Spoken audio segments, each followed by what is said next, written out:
अब ऐसे ही एक लाश नाली में मिली, नाली में लाश मिली।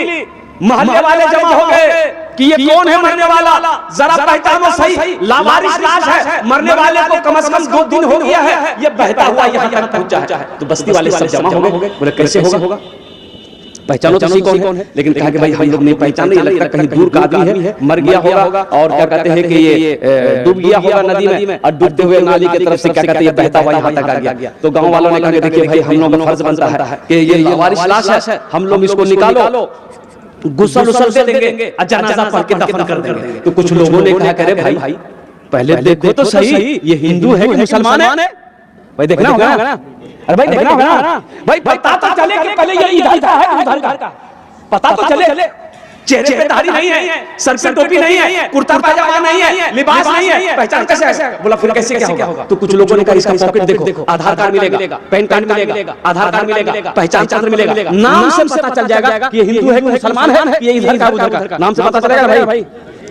बहुत अच्छा, पॉकेट में हाथ दिया, आधार कार्ड बोला मिल गया, बोला बहुत अच्छा, एकदम पढ़ो। एक लड़का पढ़ने वाला आगे बढ़ा, बोला पढ़ो, नाम से पता चल जाए। तो पढ़ा, उसमें लिखा हुआ था मिंटू।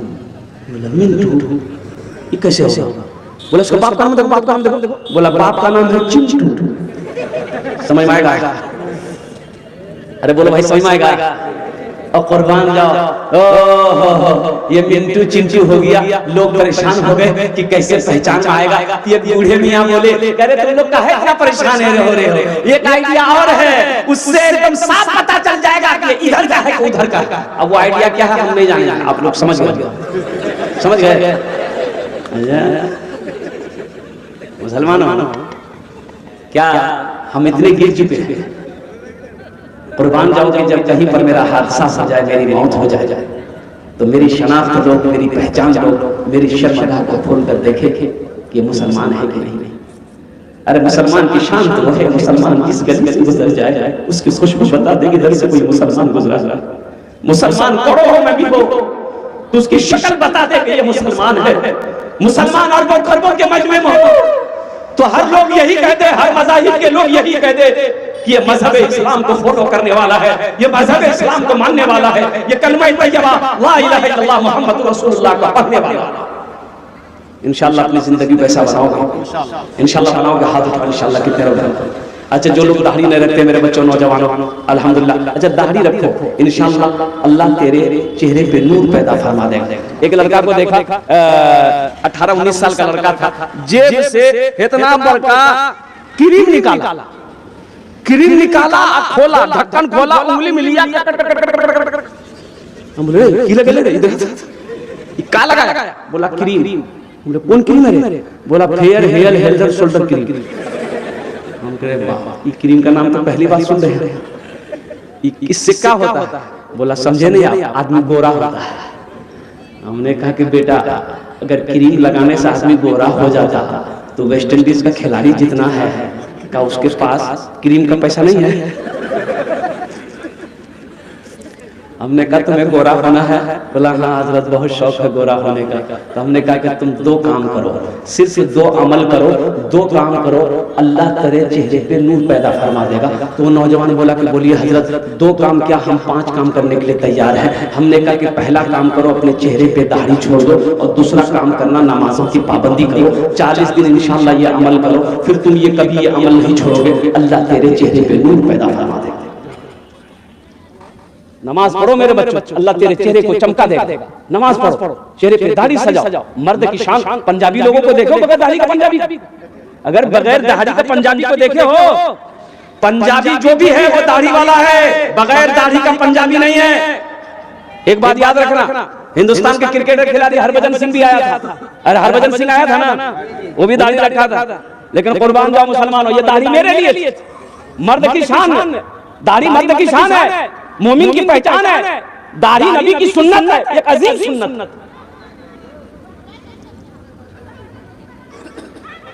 इसलिए दाढ़ी कुर्बान जाओ। इसलिए मौजूद सामने कह रहा हूं, मैं ये कह रहा था मेरे बच्चों कि आखिरत की तैयारी, कब्र की तैयारी, तो लोगों ने पहचाना, वो लाश जो मिली थी ना, लोगों ने पहचाना, बोला कि नहीं मुसलमान है। तो फिर क्या किया जाए? तो बोला कि देखो चंदा करते हम लोग और कफन दफन का इसका इंतजाम करो। तो लोग चंदा किया, कोई 50 टका दिया, कोई 100 रुपया दिया, लोग इसी तरीके से चंदा किए, चंदा करके कफन का इंतजाम हुआ, गुस्ल किया, जनाजा पढ़ के दफन कर दिया। और पता है सिर्फ 2 दिन के बाद, दफन करने के 2 दिन के बाद एक वीआईपी गाड़ी उस बस्ती के अंदर घुसती है। लोग निकलते, लोग जमा हो गए, भाई कौन है ये लोग, इस बस्ती में क्या कर रहे हैं वीआईपी लोग? तो लोगों ने पूछा कि ये बताइए आप लोग 2 दिन पहले किसी लावारिस लाश को दफन किया है? लोगों ने कहा कि हम लोगों ने दफन किया है। उसमें से 2 लड़का जारो कतार रोने लगा। तो गांव वालों ने पूछा कि मरने वाले से आप लोगों का क्या रिश्ता है? उन नौजवानों ने कहा कि जिसको आपने दफन किया है वो मेरा बाप था। और सुनिए, जिसको आप लोगों ने चंदे का कफन से पैसे, चंदे के पैसे से कफन पहनाया है ना, वो कोई आम आदमी नहीं, वो कोई आम आदमी नहीं, अरबपति आदमी था। उसकी हवेली दिल्ली में है, उसकी कोठी पटना में है, उसकी हवेली कलकत्ता में है, उसकी हवेली बंबई में है, कई मिलों का मालिक था। और कहने वालों ने कहा कैसी मौत मरा कि अपने पैसे का कफन तक नसीब नहीं हुआ। इसलिए नौजवान एक बात याद रखना, जिसकी जिंदगी अच्छी होगी उसकी मौत अच्छी होगी, जिसकी जिंदगी बुरी होगी उसकी मौत बुरी होगी। इंशाअल्लाह अपनी जिंदगी को अच्छा बनाएंगे, भाई जिंदगी को अच्छी बनाएंगे इंशाअल्लाह। अल्हम्दुलिल्लाह, जिंदगी को अच्छी बनाओ, मौत अच्छी आएगी। जिंदगी बुरी रहेगी मेरे बच्चों, मेरे नौजवानों, अच्छी मौत कभी नहीं हो सकती है। एक आदमी जिंदगी भर शराब पीता रहे, उसकी मौत मस्जिद में नहीं हो सकती है। अल्लाह अकबर कबीरा। तो मेरे नौजवानों, मेरे बच्चों, आखिरत की तैयारी करो, मौत पर हर है। मिनहा खलकनाकुम व फीहा नुईदुकुम व मिनहा नुखरिजुकुम तारतन उखरा। मेरा अल्लाह कहता है मैंने तुम्हें इसी जमीन से पैदा किया है, फिर एक दिन इसी जमीन पे मिला देंगे, फिर एक दिन इसी मिट्टी से तुम्हें दोबारा जिंदा करेंगे। कुल्लु नफ्सिन ज़ाइक़तुल मौत सुम्मा इलैना तुरजऊन। हर शख्स को मौत का मजा चखना है, फिर तुम सबको मेरे पास आना है। तैयारी करोगे इंशाअल्लाह? अरे बोलो भाई, सारा मजमा बोलो, हाथ उठा के बोलो, तैयारी करोगे आखिरत की, कब्र की तैयारी करो, हश्र के मैदान की तैयारी करो। यही तैयारी करने के लिए अल्लाह ने दुनिया में पैदा किया है। और बिरयानी खाने के लिए अल्लाह पैदा नहीं किया। ये जो 60 साल 70 साल 80 साल गुजार के मरोगे ना, तो अल्लाह पूछेगा दुनिया से आया क्या लाया? मेरा बंदा दुनिया से आया है क्या लाया? क्या कहोगे? अल्लाह मोबाइल लाया। अल्लाह को क्या जवाब दोगे? अल्लाह तो पूछेगा, अपनी नेमतों का हिसाब अल्लाह लेगा, पाई का हिसाब लेगा। एक बात याद रखिए, नमाज नहीं पढ़ते हो, नमाज का एक सवाल होगा, नमाज क्यों नहीं पढ़े? हिसाब। रोजा नहीं रखे, क्यों नहीं रखे? हिसाब। ज़कात तुम्हारे ऊपर में क्या कहते हैं, हज फर्ज था, हज क्यों नहीं किए? हिसाब। लेकिन माल के बारे में 2 सवाल होगा, पैसे के बारे में 2 सवाल होगा, दौलत के बारे में 2 सवाल होगा। पहला सवाल दौलत के बारे में ये होगा, कहां से कमाया, कहां से कमाया, इसका हिसाब दो। और दूसरा सवाल अल्लाह करेगा, कहां खर्च किया, इसका भी हिसाब। माल कैसे कमाया? 61-62 करके कमाया, हिसाब दो। कहां खर्च किया? मदरसे को बनाया, मस्जिद बनाया, कब्रिस्तान बनाया, गरीब बेटी की शादी करवाया, अल्हम्दुलिल्लाह सुम्मा अल्हम्दुलिल्लाह। कि जुआ खाने में खर्च किया, शराब खाने में खर्चा किया, शराब की भट्टी में खर्चा किया, रंडी खाने में खर्चा किया, हिसाब दो। तो मेरे भाई और मेरे नौजवानों, ये कब्रिस्तान अल्हम्दुलिल्लाह, ये समझ लीजिए आखिरत का घर कब्रिस्तान है। और सबसे अच्छा घर है। अच्छा घर उसके लिए है जिसका अमल अच्छा, जिसका अमाल अच्छा है उसके लिए वो घर अच्छा, जिसका अमाल ठीक नहीं है उसके लिए वो घर अच्छा नहीं। जगह दिल लगाने, जगह दिल लगाने कि ये दुनिया नहीं है,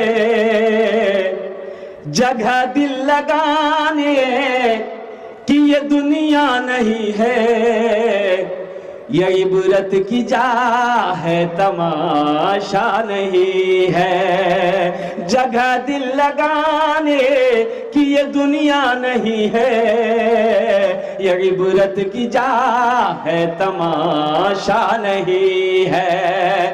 जगह दिल लगाने कि ये दुनिया नहीं है, ये इबरत की जा है, तमाशा नहीं है। खुशी की जगह है, दुनिया नहीं है। किसी को सदा इसमें रहना नहीं है। खुशी की जगह है, दुनिया नहीं है। किसी को सदा इसमें रहना नहीं है।